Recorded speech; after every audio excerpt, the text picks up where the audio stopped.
سلام عليك يا رسول سلام عليك يا حبيب سلام عليك. صلى الله على محمد النبي الأمي وعلى آله وسلم. صلى الله على محمد النبي الأمي وعلى آله وسلم. اللهم صل وسلم وبارك على سيدنا ومولانا محمد عدد ما في علم الله صلاة دائمة بدوام ملك الله. الحمد لله رب العالمين والصلاة والسلام عليك يا صفوة الأنبياء والمرسلين.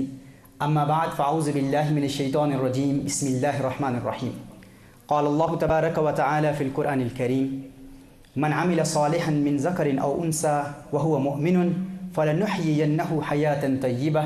صدق الله العظيم وبلغنا رسوله النبی الکریم.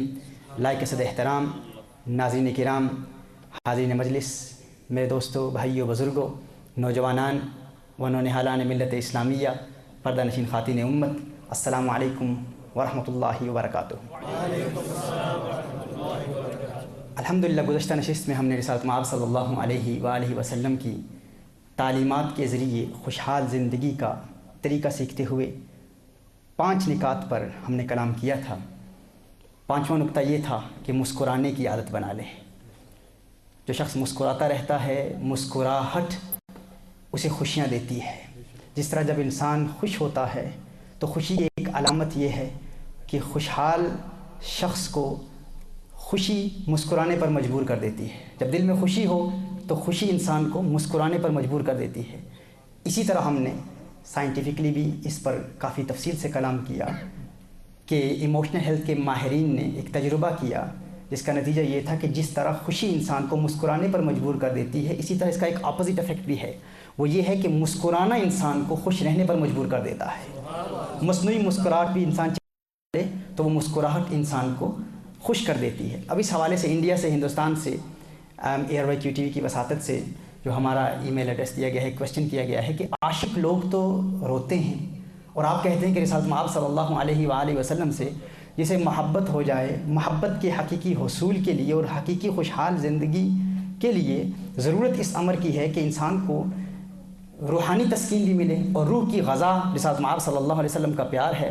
اور جب انسان کو حضور اکرم صلی اللہ علیہ وسلم کی محبت مل جاتی ہے تو محبت مصطفیٰ صلی اللہ علیہ وسلم کے ذریعے انسان کو حقیقی خوشی ملتی ہے. تو یہ کیا وجہ ہے کہ عاشق لوگ اکثر روتے ہیں اور وہ اپنی شاعری میں، اپنے کلام میں بھی رونے کا تذکرہ کرتے ہیں، مغموم رہتے ہیں.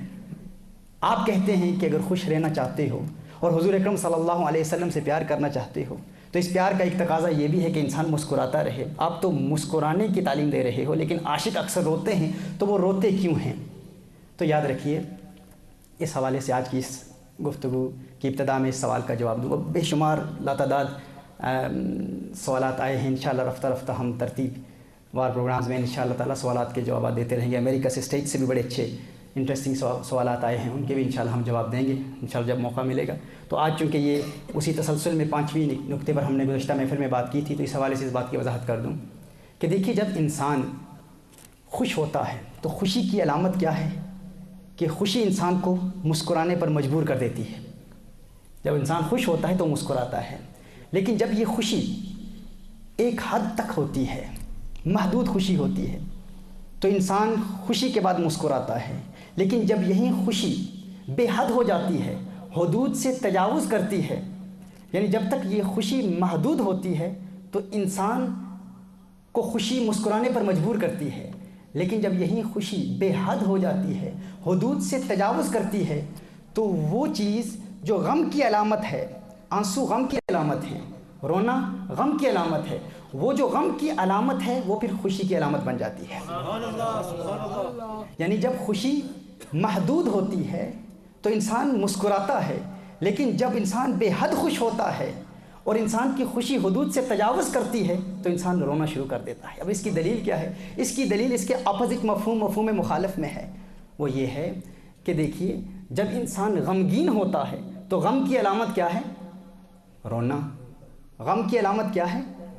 رونا غم کی علامت ہے. جب انسان ایک حد تک مغموم ہوتا ہے، ایک حد تک غم زدہ ہوتا ہے، پریشان ہوتا ہے، تو پریشانی کیا کرتی ہے؟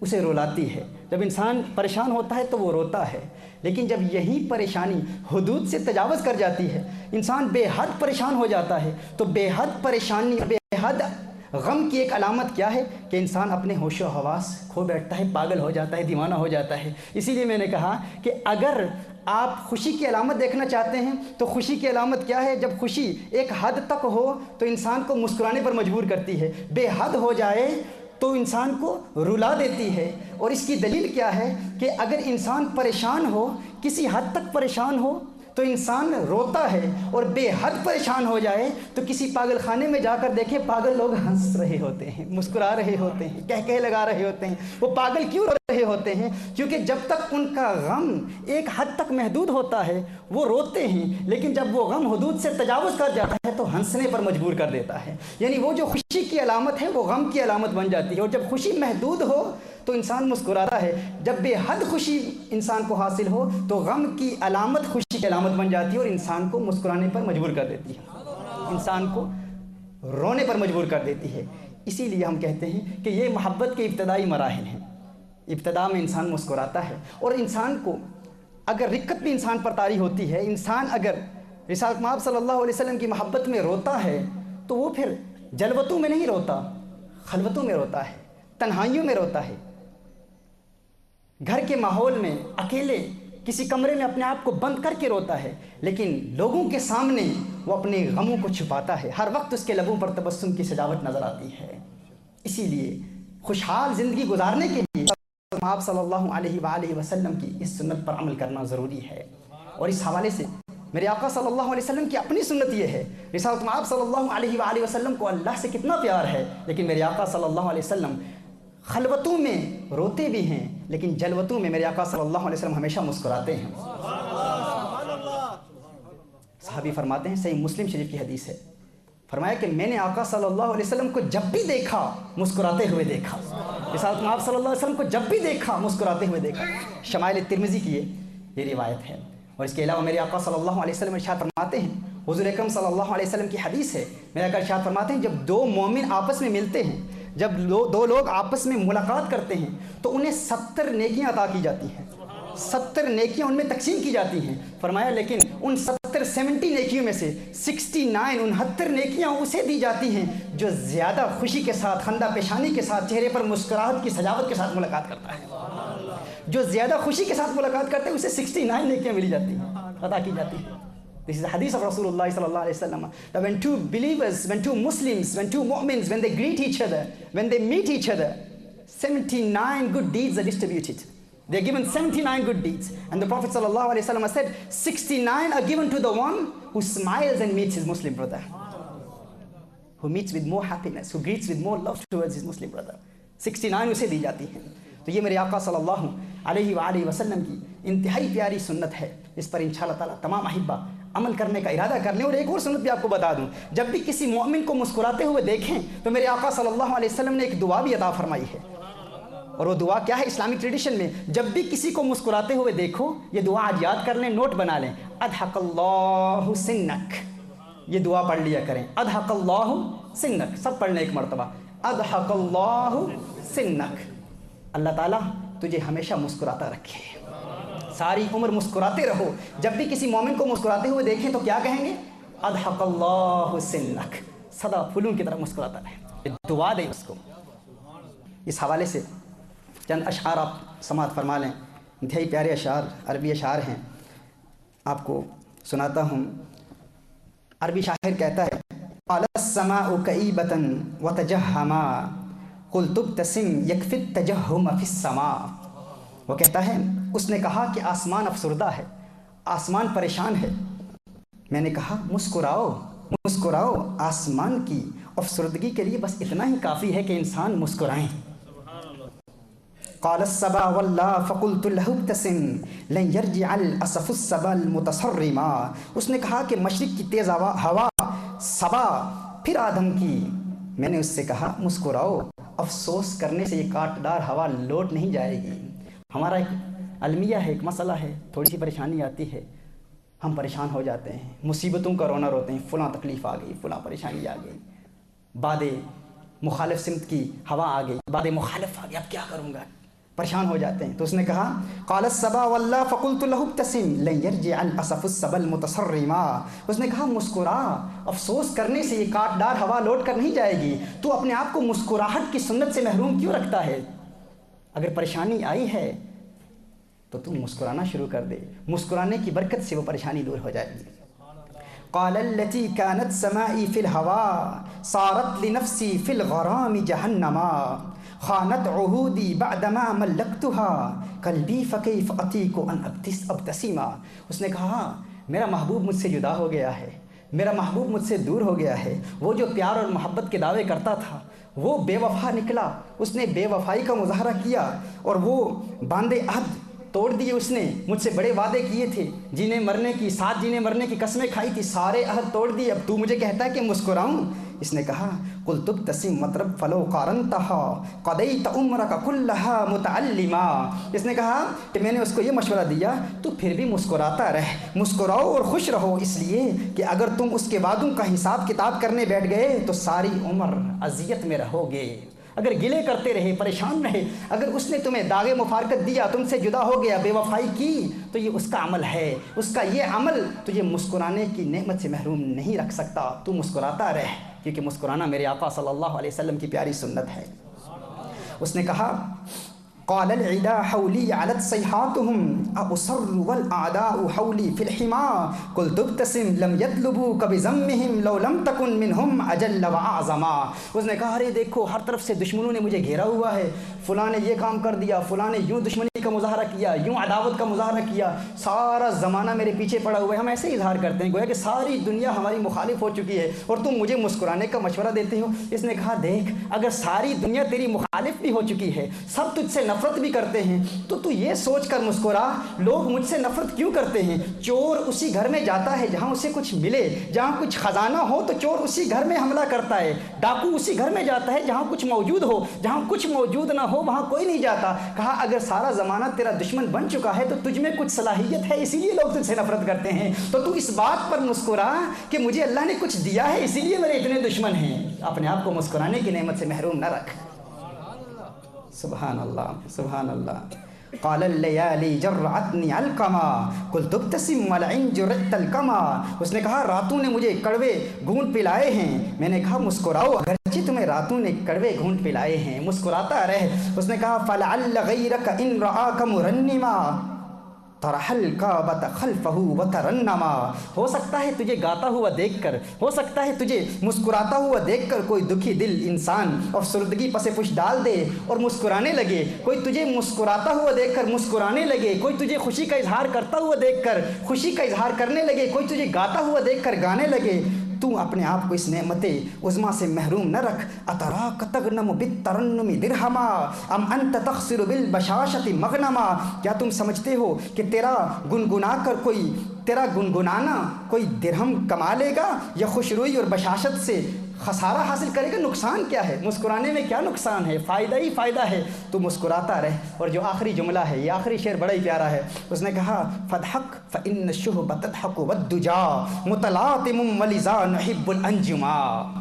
اس نے کہا کہ دیکھ خوشی میں تو ہر کوئی مسکراتا ہے، خوشیوں میں تو ہر کوئی مسکراتا ہے، لیکن حقیقی مومن وہ ہے، دانش مند وہ ہے، سمجھدار وہ ہے جو غم میں مبتلا ہو پھر بھی مسکراتا رہے، اور جو غمگین ہو مسکرائے دنیا اس سے پیار کرتی ہے.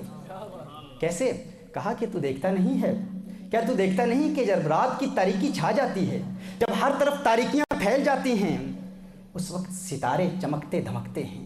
تاریکیوں کے باوجود، اندھیروں کے باوجود ستارے چمکتے دھمکتے رہتے ہیں اور اپنی چمک دھمک اور اپنی جلملاہٹ سے لوگوں کو خوش کرتے ہیں. اور جب اس زمین پر کھڑے لوگ تاروں کی جلملاہٹ کو دیکھتے ہیں، تاروں کی چمک دھمک کو دیکھتے ہیں اور وہ غور کرتے ہیں کہ یہ ستارے اتنی تاریکی کے باوجود اب بھی چمک رہے ہیں، تو لوگوں کے دلوں میں ان ستاروں سے پیار پیدا ہوتا ہے. کہا کہ یہ ستارے تاریکی کے باوجود چمکتے ہیں، اور وہ انسان جس کے گرد ہر وقت اندھیرے ہوں، ہر وقت تاریکیاں ہوں، غم و اندوہ کے پہاڑ اور غم و اندوہ کے بادل ہر طرف چھائے ہوئے ہوں، اور غموں کی تاریکیوں کے باوجود وہ مسکراتا رہے، تو اس کی مسکراہٹ سے لوگ پیار کرتے ہیں. کہا اگر کوئی خوش ہو، جس طرح صبح کے وقت، دن کے وقت جب سورج طلوع ہوتا ہے اس وقت کوئی چراغ آپ، کوئی لیمپ آپ آن کر دیں، کوئی لائٹ آن کر دیں تو اس لائٹ کو ہر بندہ نہیں دیکھتا، اتنی توجہ سے، اتنے پیار سے نہیں دیکھتا، کیونکہ روشنی ویسے بھی پھیلی ہوئی ہے، اب اس روشنی میں مزید ایک لیمپ کا اضافہ کر دیا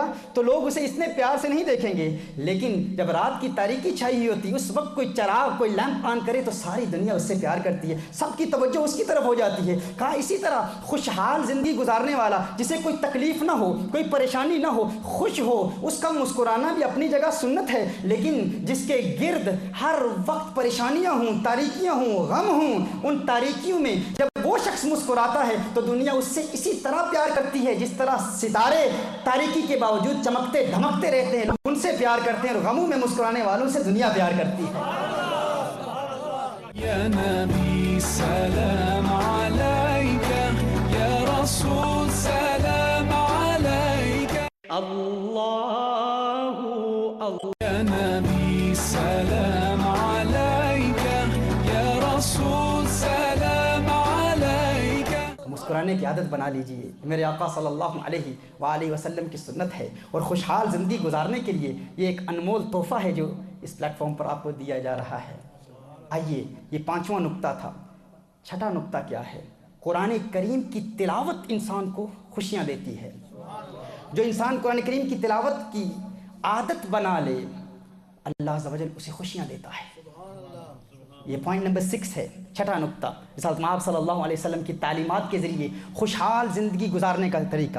حضرت براء بن عازب رضی اللہ تعالیٰ عنہ فرماتے ہیں، ایک مرتبہ، وہ صحیح مسلم شریف کی حدیث ہے، سیدنا براء بن عازب رضی اللہ تعالیٰ عنہ میرے آقا صلی اللہ علیہ وسلم کے صحابی ہیں، صحابی رسول صلی اللہ علیہ وسلم رضی اللہ تعالیٰ عنہ سورہ کہف کی تلاوت کر رہے تھے۔ سورہ کہف کی تلاوت کے دوران وہ دیکھتے ہیں اور ان کا گھوڑا، ان کا ہورس 2 لمبی رسیوں کے ساتھ بندھا ہوا تھا۔ وہ دیکھتے ہیں کہ سورہ کہف کی تلاوت کے دوران آسمان پر ایک بادل چھا جاتا ہے، اور یہ تلاوت کر رہے ہیں اور وہ بادل ان کے ارد گرد یوں گھومتا ہے، گھومنا شروع کر دیتا ہے، اور بتدریج ان کے قریب آنا شروع ہو جاتا ہے۔ وہ بادل گھوم رہا ہے اور نیچے آنے کی کوشش کرتا ہے، نیچے آ رہا ہوتا ہے۔ یہ فرماتے ہیں کہ میں دیکھتا ہوں کہ وہ بادل نیچے آ رہا ہے، قریب آ رہا ہے، اور جب یہ سورہ کہف پڑھتے ہیں تو ان کا گھوڑا وہ اچھلنا شروع کر دیتا ہے، بدکنا شروع کر دیتا ہے۔ یہ حضور اکرم صلی اللہ علیہ وسلم کی بارگاہ میں حاضر ہوتے ہیں، عرض کرتے ہیں یا رسول اللہ صلی اللہ علیہ وسلم، آقا میں قرآن شریف پڑھ رہا تھا، سورہ کہف کی تلاوت کر رہا تھا، اور میں نے ایک بادل کو دیکھا اور وہ بادل میرے گھوڑے کے گرد یوں گھوم رہا تھا اور نیچے آ رہا تھا۔ حضور اکرم صلی اللہ علیہ وسلم نے ارشاد فرمایا تلک السکینۃ، یہ وہ سکینہ ہے جو قرآن کریم کی تلاوت کی وجہ سے نازل ہو رہی تھی۔ اسی طرح حضرت اسید بن حضیر رضی اللہ تعالیٰ عنہ، ان کے ساتھ بھی ایک ایسا ہی واقعہ پیش آیا۔ قرآن کریم کی تلاوت کر رہے تھے، وہ دیکھتے ہیں کہ تلاوت کے دوران ان کی گھوڑی وہ بدکنا شروع ہو گئی، اچھلنا شروع ہو گئی، اور دیکھا کہ اس کے اوپر ایک بڑا سائبان ہے، اور اس سائبان کے اندر چراغ نما روشنیاں ہیں، لیمپس ہیں، اور وہ لیمپس اوپر کی طرف پرواز کر رہے ہیں، روشنیاں اوپر جا رہی ہیں۔ حضور اکرم صلی اللہ علیہ وسلم کی بارگاہ میں حاضر ہوتے ہیں، عرض کرتے ہیں یا رسول اللہ صلی اللہ علیہ وسلم، میں قرآن کریم کی تلاوت کر رہا تھا اور اچانک ایک سائبان دیکھا اور اس میں چراغ ہیں، روشنیاں ہیں۔ میرے آقا صلی اللہ علیہ وسلم نے ارشاد فرمایا کہ یہ وہ ملائکہ ہیں جو تیرے قرآن کی وجہ سے نازل ہو رہے تھے، فرشتے ہیں۔ اور یہاں یہ آپ کو بات بتا دوں کہ قرآن کریم، اور یہ بھی یہ ایک ایسی چیز ہے، یہ ایک سائنٹیفکلی پروون فیکٹ ہے، this is something that has been proven scientifically, کہ قرآنک ریسائٹیشن، جب انسان قرآن کریم پڑھتا ہے تو اس کے دل پر اللہ عز و جل کی طرف سے ایسے اثرات مرتب ہوتے ہیں کہ وہ پریشان ہو، غمگین ہو، اس کی پریشانی دور ہو جاتی ہے۔ امریکہ میں US میں ایک تحقیق کی گئی، ایک تجربہ کیا گیا کہ قرآن کریم کی آیات کیا واقعی انسان کے دل کو اطمینان دیتی ہیں، سکون دیتی ہیں؟ تو اس میں 3 قسم کے گروپس، 3 قسم کے والنٹیئرز کو بٹھایا گیا۔ ایک تو وہ مسلمان جو عربی زبان سمجھتے ہیں، اور ایک وہ مسلمان جو عربی زبان بولتے سمجھتے نہیں ہیں، اور ایک وہ غیر مسلم جو عربی زبان نہیں سمجھتے ہیں۔ ان 3 کو بٹھا کر یہ تجربہ کیا گیا، قرآن کریم پلے کیا گیا، قرآن کریم کی آیات کو پلے کیا گیا، اور دیکھا گیا کہ کیا قرآن کریم کی آیات کے ذریعے ان کے دل پر کچھ اثرات مرتب ہوتے ہیں کہ نہیں، کیا واقعی ان کو ریلیکسیشن ملتی ہے کہ نہیں، سکون ملتا ہے کہ نہیں۔ وہ کہتے ہیں کہ ایک حیرت انگیز ڈسکوری ہم نے کی کہ وہ مسلمان جو عربی سمجھتے ہیں، اور وہ مسلمان جو عربی نہیں سمجھتے، اور وہ غیر مسلم جو عربی نہیں سمجھتے، ان تمام کے دلوں پر قرآن کریم ایسے اثرات مرتب کر رہا تھا کہ ان کے دل کو راحت مل رہی تھی، سکون مل رہا تھا۔ ان کے ہارٹ ریٹس کو مانیٹر کیا گیا، اور ان کی مسل ٹینشن کو اور ان کی ریلیکسیشن کو مانیٹر کیا گیا، دیکھا گیا کہ کس طرح قرآن کریم ان کے دل پر اثرات مرتب کرتا ہے، اور کہا کہ یہ حیرت انگیز نتیجہ ہم نے اخذ کیا کہ قرآن کریم کی آیات کی تلاوت نہ صرف مسلمانوں کو سکون دیتی ہے، نہ صرف عربی سمجھنے والے مسلمانوں کو سکون دیتی ہے، بلکہ غیر مسلم جو عربی نہیں سمجھتے اور وہ مسلمان جو عربی نہیں سمجھتے ان کو بھی قرآن کریم کے ذریعے راحت ملتی ہے، سکون ملتا ہے۔ اور کہا ایک عجیب و غریب حیرت انگیز نتیجہ نکالا گیا، وہ یہ تھا کہ قرآن کریم کی وہ آیات جن میں جنت کا تذکرہ ہے، جن میں اللہ عز و جل کی نعمتوں کا تذکرہ ہے، جب وہ آیات پلے کی جاتی تو ان کا ان کے دل پر زیادہ اثر ہوتا اور ان کو مزید سکون ملتا، مزید ان کو خوشی ملتی اور ان کے دل میں راحت پیدا ہوتی۔ اللہ عز و جل کی کتنی بڑی نعمت ہے۔ آج ہم یہ ارادہ کر لیں، دل سے پختہ ارادہ کر لیں کہ انشاءاللہ اگر ہم خوشحال زندگی چاہتے ہیں تو ہم قرآن کریم کی تلاوت کریں گے۔ یہ پوائنٹ نمبر 6 ہے۔ پوائنٹ نمبر 7، رسالت مآب صلی اللہ علیہ وآلہ وسلم کے ذریعے تعلیمات کے ذریعے انسان کو قلبی سکون کیسے ملتا ہے، اطمینان کیسے ملتا ہے۔ پوائنٹ نمبر 7 یہ ہے، لوگ سمجھتے ہیں کہ مال جمع کر لینا، دولت جمع کرنا انسان کو سکون دیتا ہے، لیکن اس وقت ایموشنل ہیلتھ کے ماہرین اور سائیکالوجسٹس وہ بھی اس بات پر متفق ہو رہے ہیں، اکثر کا اتفاق ہو چکا ہے کہ اگر انسان خوشحال زندگی گزارنا چاہتا ہے تو دولت سے انسان کو خوشی نہیں ملتی، مال جمع کرنے سے انسان کو حقیقی خوشی حاصل نہیں ہوتی۔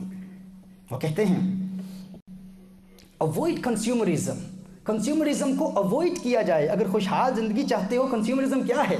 یہ ایک فلسفی ہے، یہ ایک سوچ ہے، to buy things for the sake of buying, جمع کرنا دولت کو جمع کرنے کی خاطر ہی جمع کرنا۔ اٹ از این آئیڈیالوجی، ایک ایسی فکر ہے، ایسی سوچ ہے، ایک فلسفہ ہے کہ انسان زندگی گزارتا ہی اسی لیے ہے تاکہ دولت جمع کرے، and this is associated with greed, اس میں ایک لالچ اور طمع کا عنصر پایا جاتا ہے۔ یعنی وہ لوگ جو دولت فقط اس لیے جمع کرتے ہیں، مال اس لیے جمع کرتے ہیں کہ مال جمع کیا جائے، یعنی جب وہ اپنی جائیداد دیکھتے ہیں، اپنی زمینیں دیکھتے ہیں، اپنی دولت دیکھتے ہیں، اپنے گھر دیکھتے ہیں، گاڑیاں دیکھتے ہیں، بنگلے دیکھتے ہیں تو انہیں خوشی حاصل ہوتی ہے۔ یعنی فقط مال جمع کرنے کے لیے ہی مال جمع کرتے رہنا، اس سے انسان کو خوشی حاصل نہیں ہوتی، اس سے انسان کو سکون حاصل نہیں ہوتا۔ اور اکثر ایسے مالدار لوگ، دولت مند لوگ اگر آپ دیکھیں تو وہ زندگی کی خوشیوں سے لطف اندوز نہیں ہو پاتے، انہیں سکون حاصل نہیں ہوتا۔ ایسے لوگوں کو ہالیڈیز پر جانے کا موقع نہیں ملتا، اگر وہ جائیں بھی کسی ساحل سمندر پر قدرتی حسن کو دیکھنے کے لیے جائیں بھی تو ان کا جسم ہالیڈیز پر ہوتا ہے، لیکن دل و دماغ پھر بھی کام میں ملوث ہے، پریشان ہے، ٹیلی فون ہاتھ میں ہے، موبائل فون ہاتھ میں ہے، دل پھر بھی ہالیڈیز پر نہیں ہے۔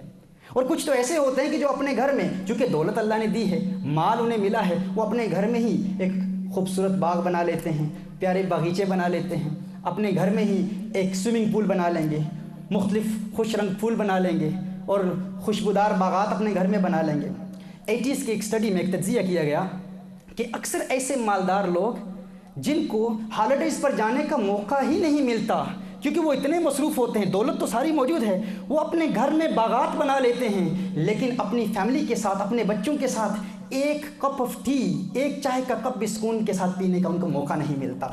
وہ ان بلبل کا ترنم سنتے ہیں، وہ کوئل کی کوک شاید سنتے ہوں کہیں، شاید قدرت کے حسین مناظر انہیں نظر آتے ہوں، لیکن جب وہ دیکھتے ہیں ان سے لطف اندوز نہیں ہو پاتے۔ اور دوسری جانب دیکھیں کہ ایسا غریب فرد جو پورا دن صبح سے شام تک مزدوری کرتا ہے، محنت کرتا ہے، اور محنت و مزدوری کے بعد پسینے میں شرابور ہو کر رات پرامن پرسکون نیند وہ سوتا ہے، اس کا سکون اور اس کی لائف کے ایڈونچرز اور اس مالدار شخص کی زندگی کی بوریت کا موازنہ ہی نہیں کیا جا سکتا۔ اس شخص کو ایک چھوٹی سی خوشی ملتی ہے، وہ اس چھوٹی سی خوشی سے کتنا لطف اندوز ہوتا ہے، اور اسے بڑی بڑی خوشیاں مل جاتی ہیں، بہت زیادہ مسرتیں ملتی ہیں، نہیں اٹھا سکتا کیونکہ وہ کسی بڑی خوشی کے انتظار میں ان چھوٹی چھوٹی خوشیوں سے محروم ہو جاتا ہے، اپنے بچوں کو وقت نہیں دے پاتا۔ یاد رکھیے، دولت انسان کو خوشی نہیں دیتی۔ انسان دولت کے حصول کے لیے، مال جمع کرنے کے لیے شب و روز محنت کرتا ہے۔ مولا علی کرم اللہ وجہ کریم فرماتے ہیں کہ بے شمار لوگ ایسے ہیں جو اپنی صحت برباد کرتے ہیں دولت کے حصول کے لیے، دولت حاصل کرنے کے لیے ساری زندگی محنت کرتے ہیں اور دولت کے حصول میں اپنی صحت برباد کر دیتے ہیں۔ آدھی زندگی دولت حاصل کرنے کے لیے اپنی صحت برباد کر دیتے ہیں اور باقی زندگی اس صحت کو حاصل کرنے کے لیے اس دولت کو برباد کر دیتے ہیں۔ نہ دولت ملتی ہے، نہ صحت ملتی ہے، نہ راحت ملتی ہے، نہ سکون ملتا ہے، دونوں برباد ہو جاتے ہیں۔ تو کنزیومرزم کو اوائڈ کیا جائے، اس کا طریقہ کیا ہے؟ مالدار لوگ جن کے پاس اللہ نے ان کو دولت دی ہے، وہ خوشی کیسے حاصل کریں؟ اس حوالے سے آج کی اس خوبصورت بزم میں چند نکات آپ لکھ لیں۔ ایسے لوگوں کے لیے خوشی حاصل کرنے کا طریقہ یہ ہے، سب سے پہلا عمل یہ ہے کہ ہر روز صبح اٹھتے ہی جب آنکھ کھلے نماز ادا کریں اور کہیں باغ میں جا کر کبوتروں کو دانے ڈالیں، بطخوں کو کھانا کھلائیں، اللہ کی مخلوق کی خدمت کریں۔ جب آپ ان کبوتروں کو کھانا کھاتے ہوئے یا بطخوں کو یا اللہ کی مخلوقات کو کھانا کھاتے ہوئے دیکھیں گے، اس وقت جو خوشی کی لہر آپ کے اندر دوڑے گی اور آپ کو جو خوشی حاصل ہوگی، جو سکون حاصل ہوگا، انسان اس کو بیان ہی نہیں کر سکتا۔ ان ممالک میں آپ ویسے ہالیڈیز پر اگر جاتے ہوں، سفر پر جاتے ہیں، کاروباری بزنس کے ٹرپس پر آپ جاتے ہیں، بجائے اس کے کچھ وقت نکالیں، ایسے ممالک میں جائیں جہاں یتیم بچے ہیں، ان کی کفالت کی ذمہ داری لے لیں، ان کی تعلیم کی ذمہ داری لے لیں۔ جب آپ کسی یتیم بچے کو اس کے سر پر دست شفقت رکھیں گے اور کہیں گے کہ میں اس کے اخراجات کا ذمہ لیتا ہوں، وہی بچہ جب تعلیم حاصل کرے گا، جب وہ علم کی دولت سے نوازا جائے گا، جب وہی بچہ اس کی آپ پرورش کرتے ہیں، اس کے اخراجات کی ذمہ داری آپ لیتے ہیں، جب وہی بڑا ہوگا، اس کو دیکھ کر جو آپ کے دل میں سرور پیدا ہوگا، جو کیف پیدا ہوگا، جو خوشی پیدا ہوگی، انسانی زبان کو یارہ نہیں رہتا کہ ان خوشیوں کے حسین پیکروں کو لفظوں کے جامع پہنائے۔ میں نے خود دیکھا ہے، خود مشاہدہ کیا ہے، ایسے لوگ ان کی زندگی کے بڑی بڑی تکلیفیں، بڑی بڑی مصیبتیں ٹل جاتی ہیں جو اللہ کی مخلوق کی خدمت کرتے ہیں۔ ایک یہ ارادہ کر لیں انشاءاللہ، جنہیں اللہ نے نوازا ہے وہ اللہ کی مخلوق کی یوں خدمت کریں گے۔ يا نبي سلام عليك، يا رسول سلام عليك، يا نبي سلام عليك، يا رسول سلام عليك۔ تیسرا عمل یہ ہے، اگر آپ چاہتے ہیں کہ اللہ نے آپ کو اگر نوازا ہے، اور یہ صرف میں کوئی ملینئر سے بات نہیں کر رہا، ہر فرد یہ کام کر سکتا ہے، برطانیہ میں رہنے والے تو ہر فرد یہ ذمہ اٹھا سکتا ہے، ہر شخص یہ کام کر سکتا ہے، یہاں تو اللہ نے سب کو نوازا ہے۔ ایک یہ عمل بھی ہے کہ آپ اللہ کی مخلوق کو رہائی دلوائیں، آزاد کریں۔ ایسے پرندے جن کو پنجروں میں بند کیا جاتا ہے، آپ ان کو خرید کر آزاد کریں۔ جب آپ اس پنجرے کا دروازہ کھولیں گے اور اس پرندے کو پر مارتا ہوا اڑتا ہوا دیکھیں گے، پھر دیکھیے آپ کی خوشی کی پرواز کا عالم کیا ہوگا، آپ کے دل میں جو سکون کی کیفیت پیدا ہوگی۔ یہ وہ چھوٹی چھوٹی باتیں ہیں جن کے ذریعے انسان خوشی حاصل کر سکتا ہے۔ اور انسان سمجھتا ہے کہ نہیں، دولت جمع کرنے سے خوشی ملتی ہے، دولت جمع کرنے سے خوشی حاصل نہیں ہوتی۔ اللہ کی راہ میں دولت کو خرچ کرنا، اللہ کی مخلوق کی خدمت کرنا، یہ خوشی کا باعث بنتا ہے اور سکون کا باعث بنتا ہے۔ میرے آقا صلی اللہ علیہ وآلہ وسلم کا فرمان عالی شان ہے، من یسر علی مؤسر یسر اللہ علیہ فی الدنیا والآخرہ واللہ فی عون العبد ما دام العبد فی عون اخیہ۔ صحیح مسلم کی حدیث رسالت محمد صلی اللہ علیہ وسلم ارشاد فرماتے ہیں کہ جو شخص کسی کی تنگی اور پریشانی کو دور کرے اور اسے آسانیاں دے، اللہ عز و جل اسے دنیا میں بھی آسانیاں دیتا ہے، آخرت میں بھی آسانیاں دیتا ہے۔ اللہ اسے دنیا میں بھی خوشیاں دیتا ہے اور آخرت میں بھی خوشیاں دیتا ہے۔ واللہ فی عون العبد ما دام العبد فی عون اخیہ، کہ جو شخص اپنے بھائی کے کام کرتا رہتا ہے، جس وقت تک وہ اللہ کی مخلوق کی خدمت کرتا رہتا ہے، اپنے بھائی کے کام میں مشغول رہتا ہے، اللہ اس کے کام کرتا رہتا ہے۔ ہم کہتے ہیں میرا کام، میری مصیبت، میری پریشانی، فلاں رکاوٹ آ گئی، فلاں پریشانی آ گئی، کیسے دور ہوگی، کیا کروں گا، کیسے محنت کروں گا، کیسے اس پریشانی کو دور کروں گا۔ تم اپنی پریشانیوں کو کچھ عرصے کے لیے بھول جاؤ، اپنے بھائیوں کا کام شروع کر دو، اللہ کی مخلوق کا کام کرنا شروع کر دو۔ فرمایا جو انسان اللہ کی مخلوق کے کام میں مشغول رہتا ہے، اللہ اس کے کام خود کر دیتا ہے، اللہ اس کے مسائل حل کر دیتا ہے، اللہ اس کی پریشانیاں دور کر دیتا ہے، اللہ اس کی تکلیفیں دور فرما دیتا ہے۔ اور میرے آقا صلی اللہ علیہ وسلم نے یہاں تک ارشاد فرمایا، جیسا آپ صلی اللہ علیہ وسلم ارشاد فرماتے ہیں کہ جو شخص، جو انسان اپنے گھر سے ایک لمحے کے لیے ہے، فقط اس لیے کہ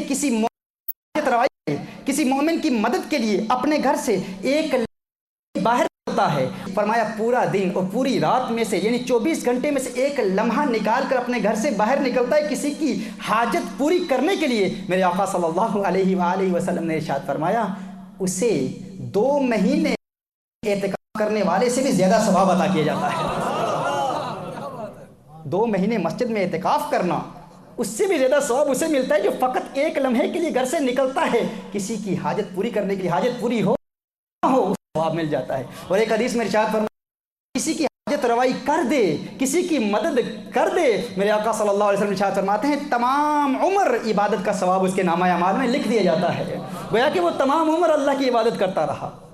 رسالت میں آپ صلی اللہ علیہ وسلم نے ارشاد فرمایا اگر کوئی شخص کسی مغموم کو خوشی دے، کسی پریشان حال کو خوش کر دے، کسی پریشان شخص کو خوشی دے اور کسی مظلوم کو رہائی دے تو 73 مغفرتیں اس کے نامہ اعمال میں لکھ دی جاتی ہیں۔ اللہ عز و جل اس سے 73 مغفرت مرحمت فرماتا ہے۔ جو شخص کسی کو خوشی دے، اس پرندے کو جب آپ رہا کریں گے تو 73 مغفرتیں آپ کے نامہ اعمال میں اللہ عز و جل لکھ دے گا۔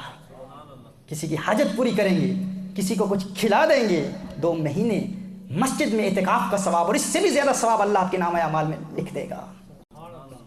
کتنی بڑی نعمتیں اللہ عز و جل نے ہمیں عطا فرمائی ہیں، اور آج مسلمان جو کلمہ پڑھتا ہے، جو مومن ہے، مسلم ہے، آج ان نعمتوں سے محروم ہے اور شارٹ کٹس تلاش کر رہے ہیں۔ ہم کسی طریقے سے کوئی ایسا عمل کیا جائے جس سے فلاں بندے کو تکلیف پہنچے، میری فلاں تکلیف دور ہو جائے، بڑی سخت بندش ہے، بڑے سخت اثرات ہیں، ان کو توڑا کیسے جائے، یہ برے اثرات کر دیے گئے ہیں۔ یہ سب توڑ رسالت میں آپ صلی اللہ علیہ وسلم کی تعلیمات میں موجود ہیں۔ آپ کو ایسا سکون ملے گا، آپ ان سب تکلیفوں کو بھول جائیں گے، ان سب پریشانیوں کو بھول جائیں گے۔ خود بخود جب آپ لوگوں کا کام شروع کر دیں گے، اللہ آپ کے کام کرنا شروع کر دے گا، اللہ آپ کے مسائل حل فرما دے گا۔ سبحان اللہ۔ رسالت میں آپ صلی اللہ علیہ وآلہ وسلم کی انتہائی پیاری تعلیمات، ان پر عمل کرنے کا آج ہم ارادہ کر لیں۔ حضرت ابو ہریرہ رضی اللہ تعالیٰ عنہ روایت فرماتے ہیں، بڑی پیاری روایت ہے۔ وہ فرماتے ہیں کہ حضور اکرم صلی اللہ، اور یہ بھی صحیح مسلم کی حدیث ہے، حضور اکرم صلی اللہ علیہ وآلہ وسلم کا فرمان عالی شان ہے۔ حضور ارشاد فرماتے ہیں کہ ایک شخص ایک جنگل میں، وہ بادل سے ایک آواز سنتا ہے، جنگل میں ہے اور اوپر بادل سے ایک آواز آتی ہے کہ ہے بادل تو فلاں جگہ جا اور فلاں کے باغ کو سیراب کر دے۔ جنگل میں ہے یہ شخص، صحیح مسلم کی حدیث ہے، سیدنا ابو ہریرہ رضی اللہ تعالیٰ عنہ راوی ہیں۔ ایک شخص جنگل میں بادل سے ایک صدا سنتا ہے اور کلاؤڈ سے ایک آواز آتی ہے، اور وہ آواز کیا ہے بادل تو فلاں جگہ جا اور فلاں شخص کے باغ کو سیراب کر دے، یعنی وہاں اس باغ پر پانی برسا۔ یہ بادل کو دیکھتا ہے کہ بادل وہاں سے موو ہو جاتا ہے، متحرک ہوتا ہے۔ یہ بادل کا تعاقب کرتا ہے، جہاں بادل جا رہا ہے وہ پیچھے پیچھے جا رہا ہے اور وہاں پہنچ جاتا ہے جہاں بادل برستا ہے۔ جب دیکھتا ہے کہ بادل ایک باغ پر برس رہا ہے، دیکھتا ہے کہ ایک شخص وہاں موجود ہے اور وہ ایک نالا بادل کی برسات سے بھر گیا ہے، اور ایک شخص وہاں اپنے ایک پھاوڑے کے ساتھ، ایک بیلچے کے ساتھ وہ اس پانی کو آگے پیچھے کر رہا ہے۔ یہ اس کے پاس جاتا ہے اور کہتا ہے اے اللہ کے بندے تیرا نام کیا ہے؟ یہ اپنا نام بتاتا ہے اور پوچھتا ہے تو نے میرا نام کیوں پوچھا؟ اس نے کہا تیرے چرچے تو بادلوں میں ہو رہے ہیں۔ اس نے کہا تیرا ذکر تو اس نے کہا کیسے؟ اس نے کہا کہ میں وہاں کھڑا تھا اور بادلوں میں تیرا ذکر کیا گیا ہے کہ فلاں کے باغ میں جا کر وہاں پر جا کے برسو، اس باغ کو سیراب کرو۔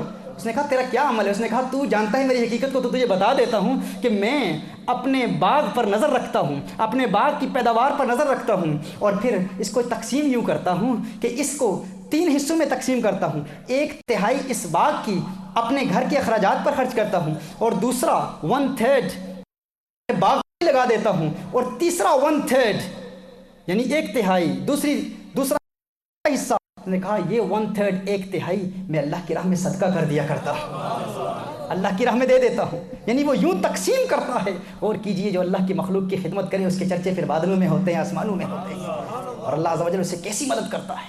وہ تنگ دستی کا شکار نہیں ہوتا، اللہ عز و جل سے وسعتیں عطا فرماتا ہے، اللہ عز و جل سے برکتیں عطا فرماتے ہیں۔ خواجہ خواجگان خواجہ معین الدین چشتی اجمیری رحمۃ اللہ تعالی علیہ کیا ارشاد فرماتے ہیں؟ وہ فرماتے ہیں انسان سمجھتا ہے کہ میں اپنی ہمت، اپنی محنت، اپنی جد و جہد، اپنی توبہ، اپنی کاوش کے ذریعے، اپنے تقوی اور پرہیزگاری کے ذریعے جہنم کی آگ سے بچ سکتا ہوں۔ فرمایا بڑا مشکل کام ہے، اگر جہنم کی آگ کو اپنے لیے بجھانا چاہتے ہو تو انسان کی بھوک کی آگ کو مٹاؤ، انسان کی پیاس کی آگ کو بجھاؤ۔ کہا انسان جو بھوکا ہے اس کو کھانا کھلاؤ، جو پیاسا ہے اس کو پانی پلاؤ۔ اگر تم نے کھانے کے ذریعے انسان کے بھوک کی آگ بجھا دی اور پانی کے ذریعے انسان کی پیاس کی آگ بجھا دی، تم اس کی بھوک اور پیاس کی آگ بجھاؤ گے، اللہ تمہارے لیے جہنم کی آگ کو بجھا دے گا،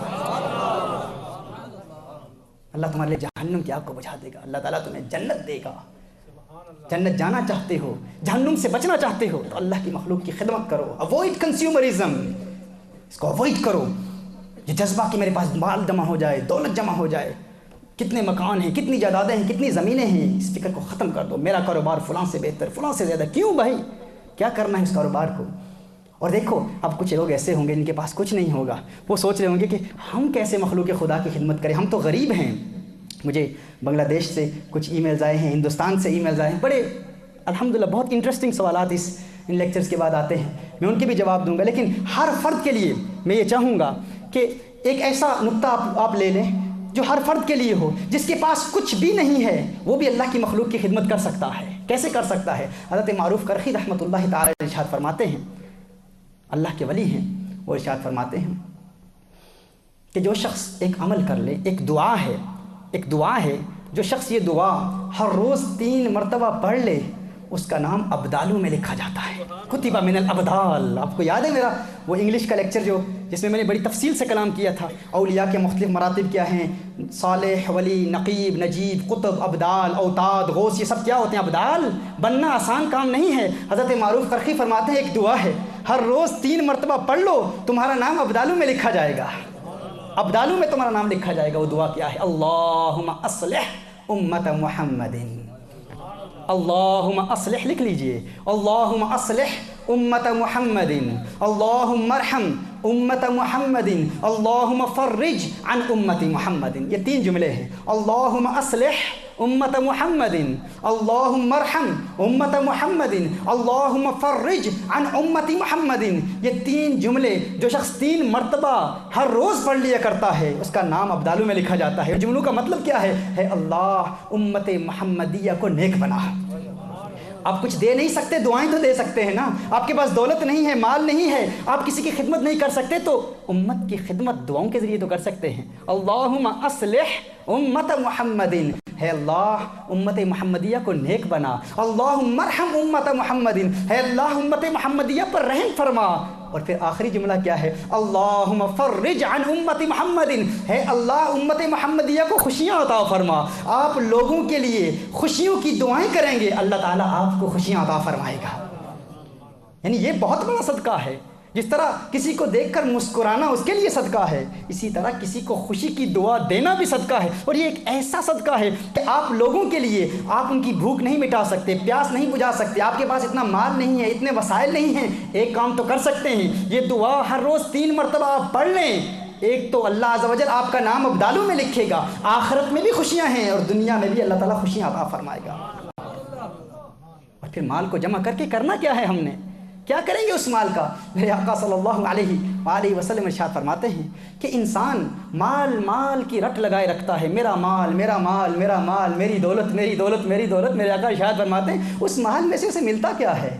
فرمایا ایک تو اس مال کا وہ حصہ ہے جو وہ کھاتا ہے اور کھا کر اس کے جسم سے خارج ہو جاتا ہے، اور دوسرا وہ حصہ ہے، وہ کپڑے ہیں جو پہنتا ہے اور پہن کر وہ کپڑے پھٹ جاتے ہیں، ان کو اتار دیتا ہے، اور تیسرا وہ ہے جو آخرت کے لیے بھیج دیتا ہے. اس کے علاوہ انسان کو ملتا کیا ہے؟ کچھ نہیں ملتا. یہی تو اس کا سارا مال ہے.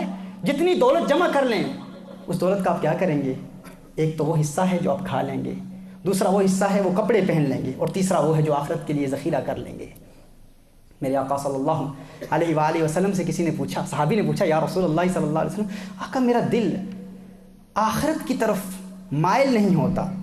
ایک روایت کے مطابق صحابی عرض کرتے ہیں، یا رسول اللہ صلی اللہ علیہ وسلم، آخرت میں مجھے اپنے لیے کچھ نظر نہیں آتا، کچھ سامان نظر نہیں آتا، کچھ مال نظر نہیں آتا. میرے آقا صلی اللہ علیہ وسلم نے ارشاد فرمایا، کیا دنیا میں تیرے پاس کچھ ہے؟ کیا دنیا میں کچھ دولت رکھتا ہے؟ اس نے کہا ہاں یا رسول اللہ صلی اللہ علیہ وسلم، بالکل میں دنیا میں دولت رکھتا ہوں. میرے آقا صلی اللہ علیہ وسلم نے ارشاد فرمایا، پھر اسے آخرت کے لیے ارسال کر دے، اسے آخرت کے لیے بھیج دے، کیونکہ انسان کا دل وہیں رہتا ہے جہاں انسان کا مال ہوتا ہے. تیرا مال چونکہ دنیا میں ہے تو تیرا دل بھی دنیا میں ہے، مال کو آخرت میں بھیج دے، دل بھی آخرت میں لگ جائے گا. تو خوشیاں مناؤ. اگر اللہ عز و جل نے دولت نہیں دی ہے اور اگر دی ہے تو اللہ کی راہ میں خرچ کرو، اللہ کی راہ میں خرچ کرو.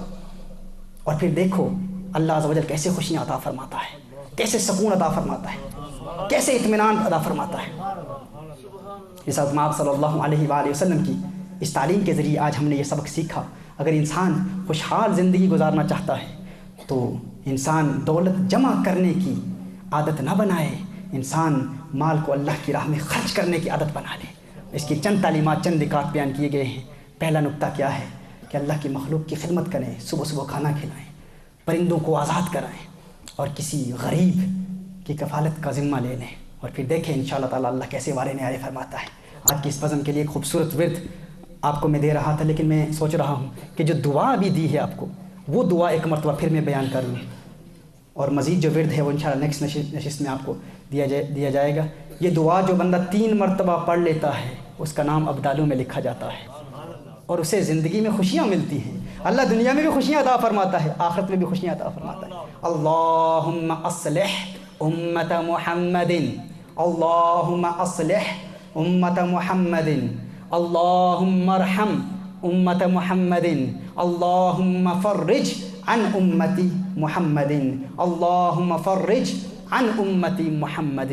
یہ دعا جو بندہ 3 مرتبہ پڑھ لیتا ہے، اللہ عز و جل اس کا نام ابدالوں میں لکھتا ہے، اس کی زندگی بھی خوشیوں بری ہو جاتی ہے، اور آخرت میں بھی اللہ عز و جل اسے خوشیاں عطا فرماتا ہے۔ آج کی اس نشست کے حوالے سے اگر احبہ کے یا ناظرین کے کچھ سوالات ہیں تو اسکرین پر دیے گئے میرے ای میل ایڈریس جو بھی اسکرین کے نیچے آپ کو نظر آئے گا، اس پر آپ ہمیں براہ راست ای میل کر سکتے ہیں، peerثاقب@live.com۔